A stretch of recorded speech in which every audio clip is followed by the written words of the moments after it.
It was supposed to be routine. The space race was at such a furious pace already that even the media had grown weary of all the success. Hi, I'm Chris May, writer, producer, and host of This Day in Weather History from the Weather Network in Canada. The plan was to land on the moon, explore the Ebrium Basin, and conduct geological experiments, then head home.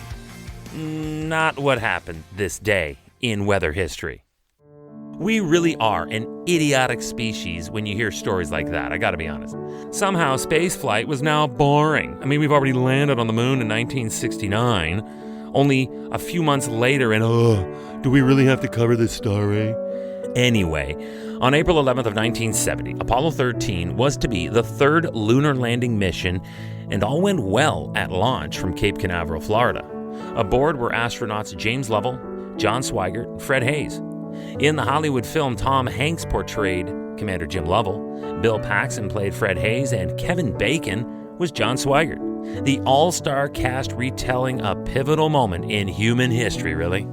So where were they off to? The mission's destination was the Framaro Highlands of the moon. But after an oxygen tank exploded on the evening of April 13th, the plan swiftly pivoted from exploration of moon rocks to execution of a rescue mission. And this rescue became a real high-wire act. On that fateful April 13th, Apollo 13, ironically enough, was just over 200,000 miles. That's 322,000 kilometers from Earth. These boys were a long way away. This is the crew of Apollo 13. Wishing everybody there a nice evening, and we're just about ready to close out our inspection of Aquarius and get back for a pleasant evening at Odyssey. Good night. They were actually prepping to enter the moon's weak orbit the next day, and from there, they dropped the lunar lander, and Lovell and Haise would become the fifth and sixth men to walk on the moon. That was the plan anyway. The night before that approach, those plans blew up. Literally, when oxygen tank number 2 blew up. We may have had an instrumentation problem, flight. Roger. And we had a pretty large bang associated with the caution and warning there, disabling the normal supply of oxygen, electricity, light, and water. All of which wicked necessary when you're in the vacuum of space. Hey, Houston, we've had a problem here. Can say again, please. Houston, we've had a problem. It was a massive understatement. It got a lot worse from there, though. In the scramble to analyze the situation, Commander Lovell looked out of the left-hand window of the spacecraft, and it was then that he observed that they were venting gas. And there's one whole side of that spacecraft missing. Is that right?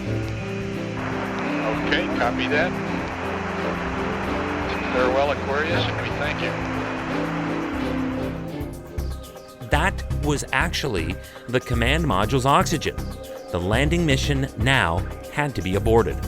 No oxygen in the command module equaled disaster and likely death for all 3 astronauts.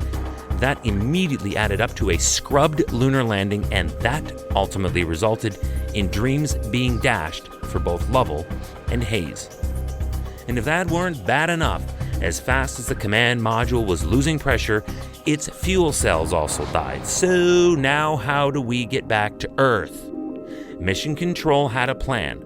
But again, like in the movies, it was a long shot and probably won't work, but it's all we've got. The crew were instructed to move to the lunar module. Okay, now let's everybody keep cool. We got the LEM still attached. The LEM spacecraft's good, so if we need to get back home, we got a LEM to do a good portion of it with.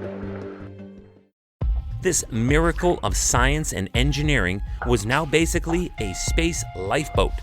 And it was a tow truck at the same time, as it was now going to drag the command module back to Earth for re-entry, then jump-start it for the approach.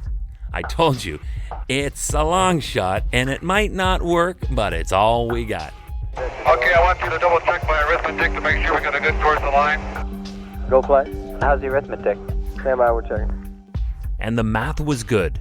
The only thing that the crew had to do now, the mission control hoped that there would be no problems with this, would be the re-entry into Earth's orbit and the eventual splashdown, safe and in one piece, for the return to Earth.